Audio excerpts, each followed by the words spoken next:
Hey everyone, so this is just a quick deviation from the normal content for this channel. Recently, Disgaea 6 became available on PC, so I figured I would just do a couple videos about it. And in this one, we're going to look at one of the most significant additions to the game, and that is the juice bar. So the juice bar is probably the most direct and efficient way to level up your characters. You can literally level up any one aspect of your character. So let's go ahead and take a look at how this works, and then we'll talk about a few of the restrictions. So this is the juice bar right here. You just talk to them. We'll choose have a drink. We'll select, say, our mage. Now, there are three categories. At the top, you can see status, and then there's class proficiency, and then there's weapon mastery. So let's start with status. You can, on a stat-by-stat basis, level up your character just by buying the level. So if I press right on the controller, you see that level is increasing.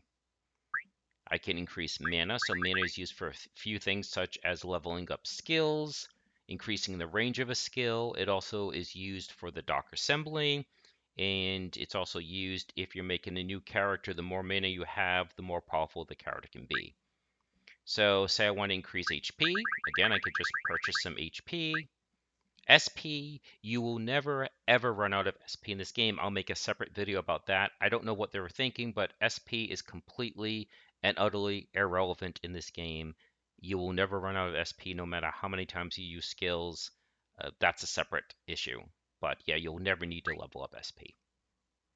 You could level up attack. Say the character uses a sword. Sword is based on attack. Maybe you want them to be a tank, so you could increase their defense. So you're just buying all these stats. Int, that's tend to be what mages use. So that would the damage is based on int. Resistance is usually used by healers. So if you're trying, so heal skills usually based on resistance. Hit and speed, certain weapons use those. Like I think guns use hit and speed, and I think gloves also use hit. So the individual weapons will show you what they utilize. Okay, so you can very precisely level up just one stat or multiple stats. Okay, so while there is still equipment in the game, you don't have to worry about finding just the right piece of equipment because you can level up the character buying the individual stats. You can come up to class proficiency. Now this is huge, particularly for the witch, because say I buy another level of proficiency. Watch what happens. And we're going to skip mastery for now. So I'm going to confirm. It shows the changes. And then it says, do you want to drink this? We choose yes. She gets the little drink. Hope has mastered Blue Mage, attained the rank of Star Mage. So those of you who are familiar with Disgaea know how important this is, because a Blue Mage, I believe, is water-based skills, and the Star Mage is star-based magic. Okay, so and then you could repeat this. Like if I level up again, they'll go from Star Mage to Prism Mage, and a Prism can do red, green, blue, and then you just reincarnate them as a star, and then you've got all of the mages combined. So leveling up the class proficiency is very important if you're looking to unlock new versions of classes. I don't think the other classes are nearly as important as Witch, but that one particularly is, since the Witch has distinctive skills. Like I said, green is wind, blue is water, red is fire, star is star, and then prism is the three except for the star. So it's very important to be able to level up your class proficiency. And then weapon mastery. I think weapon mastery unlocks new skills. It might also help how much damage you do. I'm not 100%. I never really needed to do it. Okay, so this all probably seems incredibly overpowered, and it would be except for one thing. If you notice the currency, the HL in the top there, okay? Because I'm at endgame, I have a crazy amount, but when you first start the game, you don't have much. So watch what happens when I'm increasing HP. Just get a small increase HP. You know, I'm up to, let's see, so already almost 100,000. It takes hours to get that much. So at the beginning, you're probably not going to use this. So even though this gets unlocked after a few maps, like something like the third or the fourth map, this gets unlocked. So even though this gets unlocked early in the game, you're really not going to use it. So I was a little bit confused. I'm like, okay, this doesn't seem usable. Then I played the game for a few hours. Then I came back. I said, oh, I get it. That they really unlock it too soon is the bottom line. Now, the other thing, so you have the currency that is to be spent, but then you need the extracts of the individual stats. See how as I'm pressing down, each one has a different amount.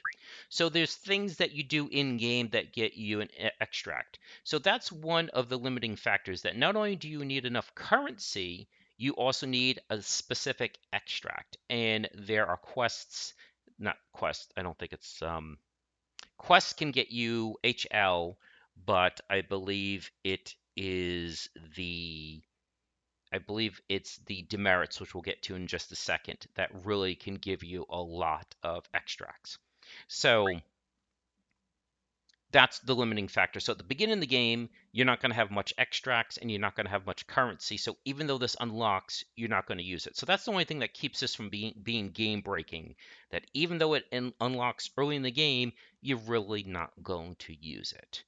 So that's the bulk of the shop itself. So you can upgrade the individual stats, you can upgrade the classes, and by doing so, unlock new classes. But like I said, to do this, you actually need two things. You need those extracts and you need the demerits. So let's go to the quest person. That way we can view what the rewards are. So if we go to view quests, you can see in the lower right corner there, it says creatable. So you can create something if you get this. So let's look at some of the rewards. So most of these are scrolls that will help your character get like abilities and abilities. But I'm looking to see if any of these, like that one gives currency.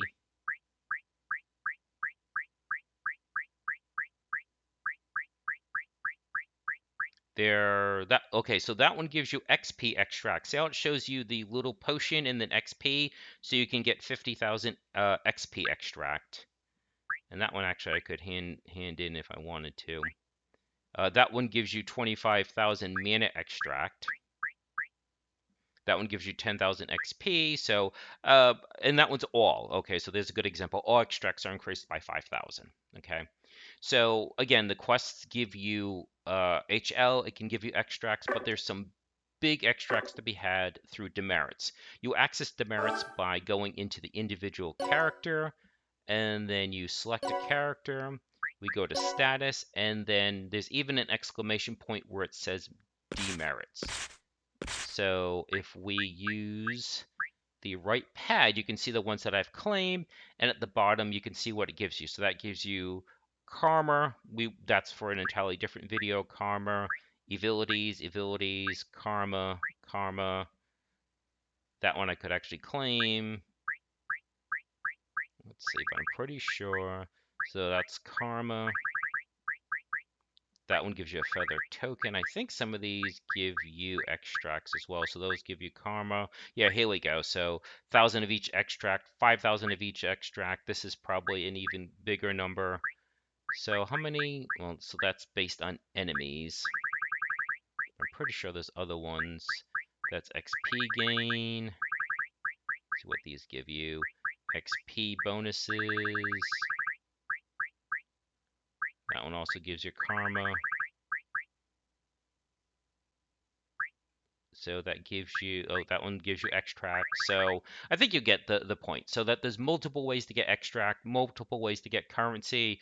You also get currency by winning a battle. You can get currency by selling items. Honestly, I don't know if I ever sold an item in this game. There's certain things that are really, I hate to use the term broken because it's used so much, but there's certain things that are just completely irrelevant. So SP is irrelevant. Selling is really irrelevant. They also eliminated the need to heal between battles, which isn't a bad thing. That's quality of life. But that's the long and short of it. So I don't want to go too off on these other topics. I think those would be separate videos. But yeah, so that's the idea. You can power level using the juice bar. And again, even though it gets unlocked early in the game, you're probably not going to use it until like 10 or 20 hours in. And the other thing Since you reincarnate characters, they would lose those bonuses. So that's the thing. You wouldn't want to use these until you're saying, okay, this is a final form. I'm not going to reincarnate them again. This is a permanent character. So it's not just having enough extracts, it's also knowing that this is the final form and that you don't want to lose those stats that you put into them. Some of the stats will maintain as far as the the class proficiency you'll maintain, the weapon proficiency you'll maintain, but the individual stats you will lose to the best of my knowledge as far as HP and all that. So just quickly go back into here. So these stats, to the best of my knowledge, will reset when you reincarnate, whereas this does not and this does not. So it's not a total loss, but if you put a lot of points into a stat only to lose it, clearly that's not a great way to play. So, anyways, I think that's about it. I hope you found this interesting. I was so happy that a new Disgaea game came out. A couple years ago, I replayed part 4 because that came out on the Windows Store. And this one, I believe, is available on the Epic Store. I don't know if it's available on any other store. Okay, so that should about do it. I hope you found this interesting, and please do enjoy the rest of your day.